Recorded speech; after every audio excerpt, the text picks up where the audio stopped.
Hi everyone, I'm Jessica Stutzman and welcome back to the Millcreek Government Channel. The Millcreek Township Parks and Recreation Department has no shortage of both youth and adult focused activities planned for this upcoming winter season to keep you busy during Erie's snowy winter months. Spearheading this wide spectrum of family fun is Millcreek's Director of Parks and Recreation, Ashley Marsteller.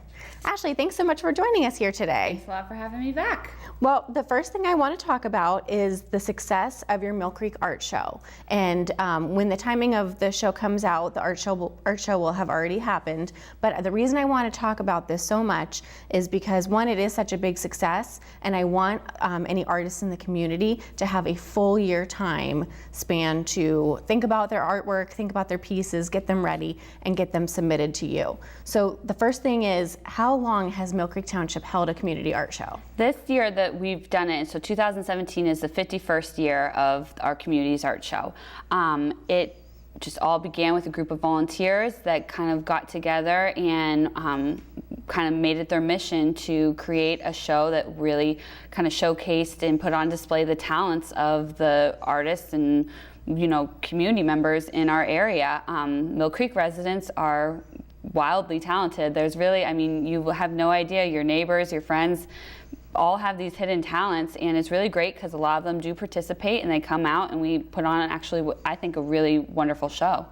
And last year, the 50th annual art show was the first one that I had ever attended. Mm-hmm. And like you said, I was so amazed, so impressed. I wanted to know where I could buy the pieces. It was just really, really something very special. So where is it held, and what is the annual weekend for the art show? Sure, it's held at the Asbury Barn, which is kind of like our home base for parks and recreation activities. Mm-hmm. We take up both floors of the barn. Downstairs we have youth art, and upstairs we have the adult art.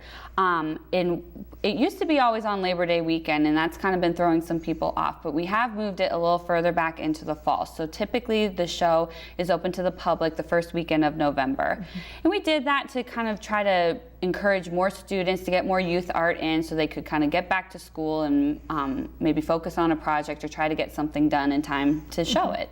And in summer months, even for adults too, like it used to be on Labor Day weekend, and it's hit or miss sometimes. So the show has grown, and we've done a nice job pushing it back a little into the fall. Mm-hmm. And you just mentioned the school students. I think that when I even went and we saw some of the artwork pieces, you could tell that maybe students had done artwork through school, or maybe a teacher had, really recommended that they did a project, and then, they thought their students should turn in the artwork. Mm-hmm. So I think school time for this artwork show and the artwork deadline, I think, is a really great time. It is. It's great. And we've had great support from Karen Schmidt out at Westlake, who always sends a lot of kids our way. And, kind of once kids start, then they want to keep doing it year mm-hmm. after year, which has been awesome. Yes. And so we did kind of mention adults and youth, but who is able to submit the artwork?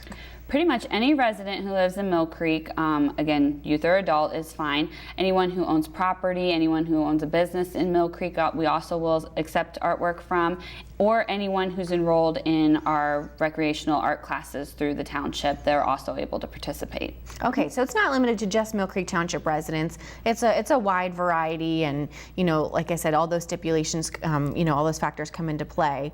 But right. Like you said, they get hooked on it, and once you maybe win first place in your category, mm-hmm. You get the taste of winning. Keep going. Exactly. So we really try to be inclusive. If there's any way that we can tie you to Mill Creek, we'll be happy to take your art. It is community based. We are showcasing, Mill Creek community and the people who live and work here, and participate in supporting our community. So mm-hmm. that's what it's all about. Mm-hmm. Mm-hmm. And how many pieces can each artist submit? We take up to 4 from each individual artist, so you can put in 4 pieces of work. Mm-hmm. And the different mediums, and I don't have an art background, so I was very, very impressed by all of the different category submissions that there are. So tell us about all the mediums that you can submit. Well, for the kids, just so they know, we just group them by age group. So it's not specific to what type of medium they're using. It's just done by school age levels. For the adults, we separate it by mediums, and we have oil, acrylic, pastels, mixed medias where you use more than one of the 2 of them, and we do graphics and dry, which are like ink or charcoals and things like that. I don't know if I'm in watercolor too. They were so impressive. I just all the way from the youth to the adult to the professional, I really took on a brand new appreciation for each one of the categories and for how talented everybody is. So the artwork, the art show is actually, the event is the first weekend or close to the first weekend in November. Right. When are the submissions due and where should they go? Right. Well, we've also kind of changed and tried to streamline this process as well for the residents and for the staff putting on the show. So what we do is we do a pre-registration for the art show. So while the show doesn't actually be open to the public until that first weekend of November, we take registration forms that have the artist's name and contact information and then the titles of their pieces of work and what medium they are. We take all that information about 3 weeks prior, and then actually 2 weeks prior, I'm sorry, and then a week before the show, then we collect the artwork. So about mid-October, you turn in your registration form to let us know that you're participating in the show, and then we do a bunch of back-end work, and then the weekend before the show, so typically right around Halloween, you turn in your artwork up at the barn, and then we hang it, and we have the show the following weekend. It's such a fast turnaround. I don't know how your staff does it. It is. It's a lot of work, but it all pays off. I mean, I've been really pleased with the event and with the show, and I think the artists are too. It's fun. They're proud of their stuff, and we definitely want to do it justice and highlight, everything that we have as best we can. There were a lot of submissions. Again, I went to the 50th annual. There were a lot of submissions for that 50th annual. Can you even take a guess at how many pieces you received? Well, I know this year we have a little over 60 artists that have participated, and so, I mean, we're up there. If everyone did 4, we would have 240 pieces of art. Not everyone does, but I think that we're probably maybe in the 150 to 180 range, I think, on artwork this year, which is great. It's a huge, weekend, a gallery almost of all of these wonderful pieces. So who judges the artwork pieces? Is that your office or you or your department? Absolutely not, and you wouldn't want me to. So I have no art background at all whatsoever. But what we do is the committee, there is an art show committee of, again, a bunch of dedicated volunteers that do have backgrounds in art or a passion for art, and they help each year go out and find a local judge who is a professional artist either from our area or used to be in our area or tied to like a Northwest kind of artists association type of thing, a Northwest Pennsylvania one, and they reach out and try to find someone who they feel is qualified to come in and do the job and take a look at the work. And so I meet with them and we kind of privately go through all the artwork and the judge awards accordingly. Right. And the one thing that I liked when I did see all the pieces before they were judged was that the artist's name is not attached to the artwork while the judge is judging. Is that correct? That's right. So all that is out there is the title of the art and what medium was used, and that's about it. That's all that they see. So they don't know who did the art. It's we try to keep it so that it's fair. There's no biases if they know anybody or anything like that. It's just your piece and the title, and then that's it. And the art show weekend and the reception before the weekend. Tell us a little bit about that and what kind of special events you put on. Sure. Well, we like to kind of do something a little special for everyone who's participated. So the Thursday night before the weekend that the show is open to the public, we host a little reception that the art show committee puts on for everyone who's participated and their families. And it's like a preview to the show, and we have some refreshments and stuff for them. And then we do give out awards for our art show. So if an artist has won an award for a piece of their work, that's presented an award to them at that time too. So it's a nice night. It's a warm community, that the artists around our area, so everyone's very supportive of each other, and we just have kind of a nice night of admiring people's work and supporting and congratulating the winners of the art show for the year and just enjoying everything. And so there's a first place and a second place category, I believe a third place as well. And then there's also a really special award. Why don't you tell us about the big special one? We do, yeah. So each year the judge selects one Best in Show award, and so that is the piece that they just deem to be the best of the entire show. It can be from the youth, it can be from the adults, it doesn't matter. It's just kind of the one that seems to be like the most striking, or the one that our judge felt was just the strongest or the most impressive piece for that, and so they win a separate award. And the best in show, again, I can't wait to see who you guys pick this year. The best in show for the 50th annual was just stunning. So we're going to put that on the screen because and that actually kind of segues into my next question, was the featured winners from the 50th annual art show were featured in the 2017 Millcreek Township calendar. Right. Do you want to touch on that a little bit? Sure, yeah. Working with you, which was fantastic, and with Judy as well, we were able to put together a calendar this year, and the theme was Millcreek Township, an artistic community, which, I mean, it truly is. So all the winners, all the first place winners got to be each month of the calendar, which was great. And then we had the second place winners as the smaller photos within the calendar pages. Right, the little thumbnails. Exactly, yeah. So we got permission from all the artists, and that was a project we kind of took on, and we photographed all their pieces and tried to do them justice. And then it's been the calendar that everyone in the township has been enjoying over the past 10 months now. Yes, and I did want to mention on the front of the calendar there's a photo, and we'll show that on the screen. There's a photo that was the cover shot, and we thought it was most appropriate because it was of the Asbury Barn, and it's actually been in the Asbury Barn for quite some time. It has. I mean, I don't know the year on it anymore right now, but again, an artist who took our classes and was involved in the art show and in the community kind of did this tribute to the barn, which turned out really great. And I mean, we have it hung, and it's kind of become a part of the barn now and a part of our home. Right, a part of the barn forever. And then the best in show piece we ended up showcasing as our January month. So again, we'll put that on the screen as well as all of the artists and the titles of those pieces. So I just wanted to point out specifically how that tied into the 2017 calendar. And folks, we'll have to keep our fingers crossed. We did submit our calendar. Every year we do submit it to the PSATS communication contest. And so of course we're hoping for a first place award on that calendar, because not only is that near and dear to our heart, and you know, the calendar is such a good way to get information out to our residents, but this one was really special to us because of the art show. Definitely, yeah. I mean, it was a huge, I know everyone who was included in it who, you know, got their pieces, and it was, you know, very proud. It's something they should be very proud of. We were all excited, and it's a unique calendar. It's, you know, specific to our community, and it turned out really great. Yeah. And we did have people asking for extra copies. You know, if somebody, somebody's child, or you know, if somebody was, you know, a local artist was featured in it, they wanted extra copies of the calendar to pass out to friends and family. So, okay, so we did get to talk about the art show, folks. Make sure, again, if you are an artist or an aspiring artist, you don't have to be professional. You can be amateur, you can be a child. Make sure you submit some sort of submission to Ashley before Halloween of next year. So I'm giving everybody plenty of time to get their artwork submissions to you. The next thing I want to talk about, again, a lot of this show we're going to focus on winter programming. So I really, really want to talk about the Township Giving Tree.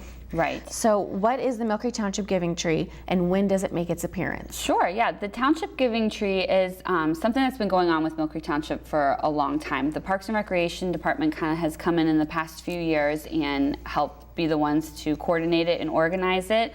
But what it is it's a tree that we put up and that is adorned with lots of envelopes and tags for local families that could use a little extra help in giving their children Christmas this year.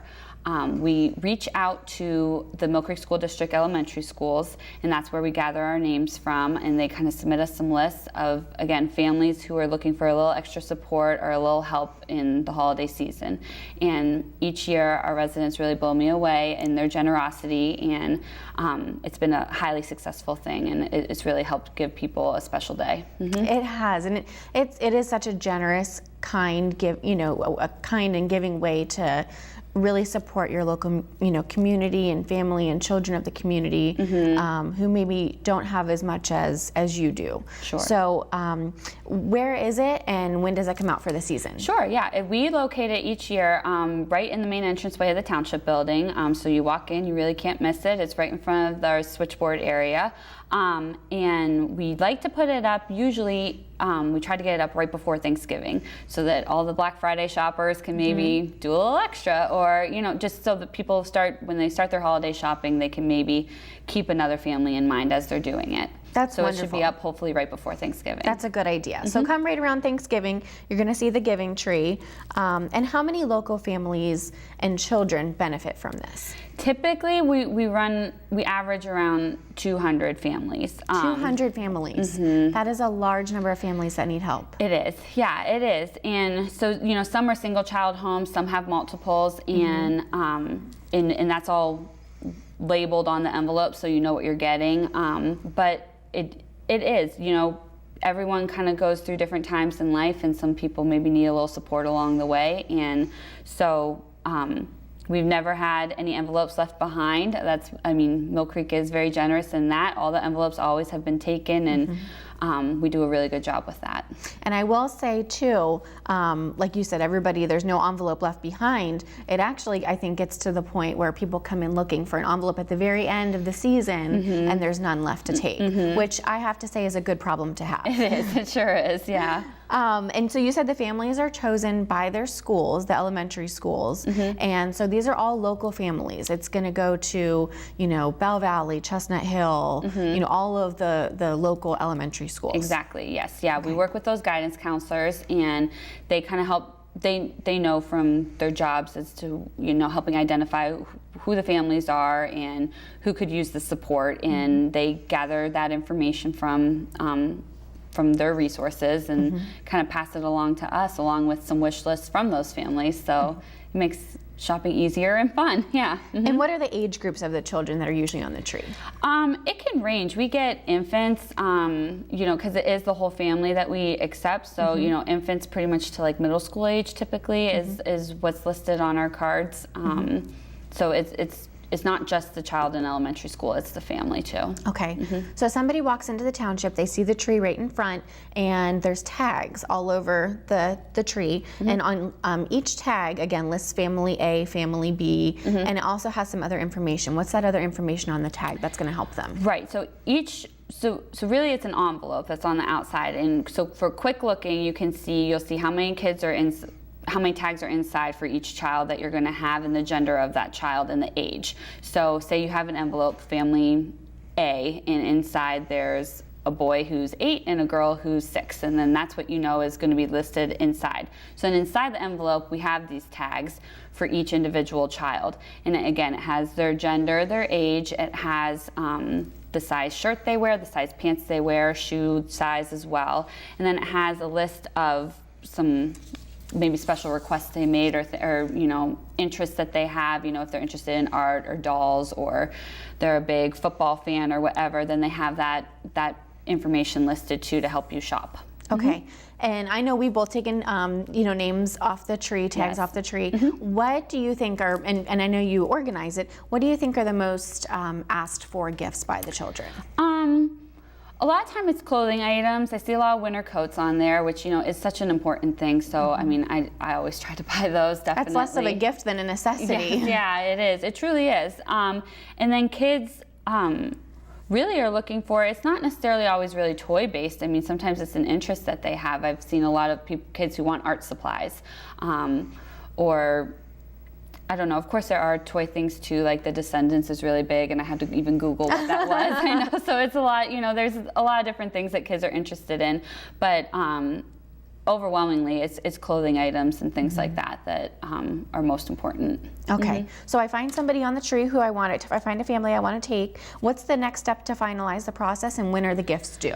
Sure, so what you do is you take that name, and what we're going to ask people to do this year is to log what family they've taken. So there'll be big binders kind of coded so that you find your family with your school, and then you just write your name next to what family you've taken and either a contact phone number or a contact email, because holidays are a busy time for everyone, and sometimes everyone needs a little reminder maybe to get that gift back in, or maybe something has changed or you lost your information or anything like that, and then we can kind of help along the way or redistribute that information because we know exactly what you have. Exactly. So just log out what you've taken, and then happy shopping, and just bring us back wrapped gifts, or gifts in gifts bags kind of clustered together, however you've done it. And it's just important to label who you've shopped for, what family and what child it is, so that we can make sure that the right gift is given to that person. So all your hard work is getting to the person that you intended it to get to.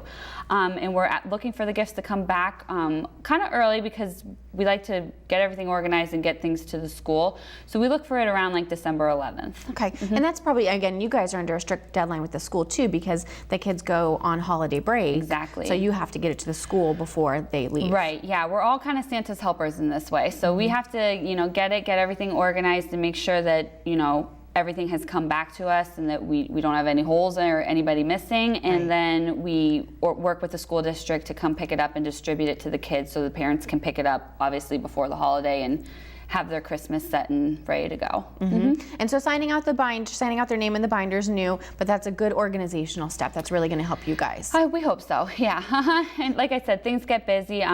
We've gotten calls, after the fact. They've been like, oh my gosh, I completely forgot I took a tag. And that happens. It does. Or a situation may have changed, and there's no judgment or no issues at all. Just communicate with us, we'll communicate with you, and we'll make sure that Christmas happens. And that's what it's all about. Exactly, the spirit of giving. Exactly. So the next thing, again, in the spirit of the holiday season, I want to talk about your Breakfast with Santa. Yeah. What was the idea for Breakfast with Santa? Because last year was your first year, technically, but where was the idea from? Yeah, it's been important to me. I've been interested in doing more community events, and so it's something that's kind of always been on my radar.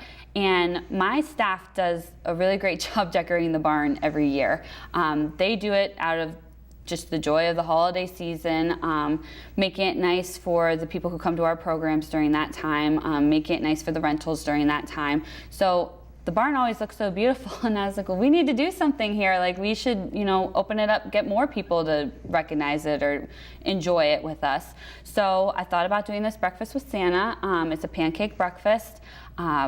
And we do some crafts, and there's holiday music, and just a fun event for the whole family to come out to and, take a little time to be together and enjoy the holidays. And how do you think it's going to grow from last year to this coming year?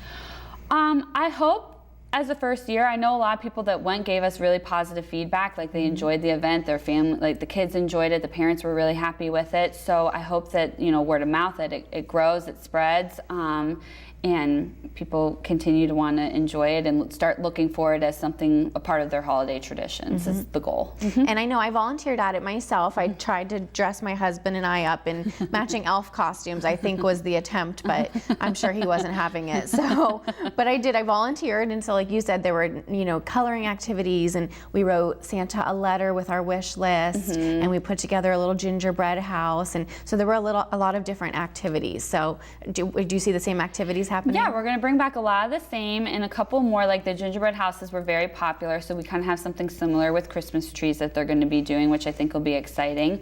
And then as it's grown, we've got people have reached out to us, so I think we're going to have some face painting that'll happen there, which the kids always love.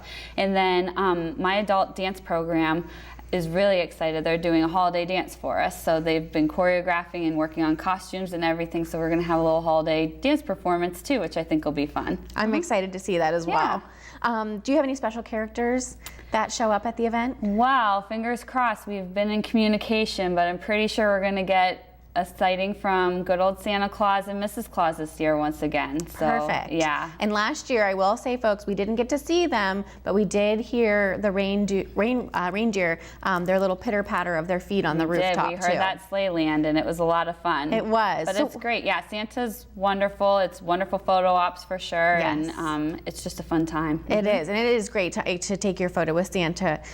What's the date, time, and location for the event? It's going to be December 9th, which is a Saturday, at Asbury Barn, and it starts at 9, and we run it through till about noon. Okay, and do families need to call ahead of time to book to RSVP, and is there a fee? We do, yes. So we organize this just like any other program, so you'll find it in the next in Millcreek magazine or online as soon as we put that up online, and you just register like any other program. So we just take your family name, some contact information, everyone that's attending, sign your waiver, and then it's just going to be $5 a participant. And that's not a lot at all, especially to get your photo taken with Santa, Yeah. a good breakfast, and some activities with the family. Exactly. Ashley, we are just about out of time here. So what I wanted to do was just have you give a short speech on your winter recreation classes and where people can tune in and find that information? Sure. Winter, we offer a lot of the same things that we do, the rest of the year round through, but enough to keep you busy, keep you excited and out there. So we'll have more swimming lessons again. Those are always popular. More dance for both adult and kids. A lot of our fitness programs continue through. So when you want to de-stress, we still have your yogas, or if you want to work it out, we got our kickboxing and our body sculpting. Everything is all still going on, which is great. And of course, all of our adult leisure classes are happening too. So more art classes, more knitting, more crochet, chair caning, all the projects that you've been working on, you can continue to go through, carry you through the winter months. So again, look for those in Millcreek magazine. It'll be coming out mid-November, and the programs will begin starting in January and kind of run through mid-March. So you'll have some time to register for that, but we're excited, and I know our staff is all excited, and it'll be a new year and some new programs, but some classics as well. Yes. And the rentals are going to be starting for 2018 as well. So if you have a graduation party, a family reunion, a birthday party, they should look for rental information in the magazine too. Absolutely. Yep. It's all listed in the magazine as well. And our rentals really do well, and so we do encourage people, if you know you're having a graduation party or a family reunion or whatever, you can call us as early as January 2nd, and we will help you book that so you can get your date secured. Wonderful. Ashley, thank you so much for joining us on the show. It flies by when I talk to you about all of your programs. There's so much going on all the time, but thank you so much for joining us. Absolutely, no problem. Thank you for having me.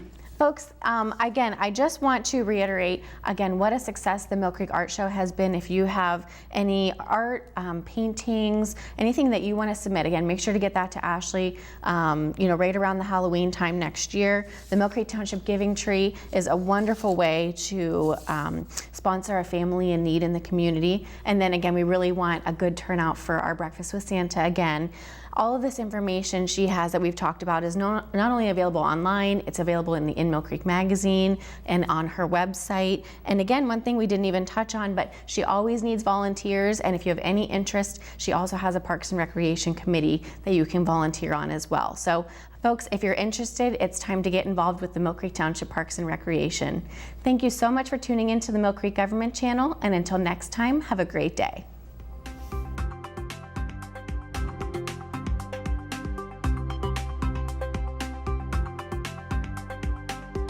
You're watching the Millcreek Government Channel, powered by WQLN Public Media.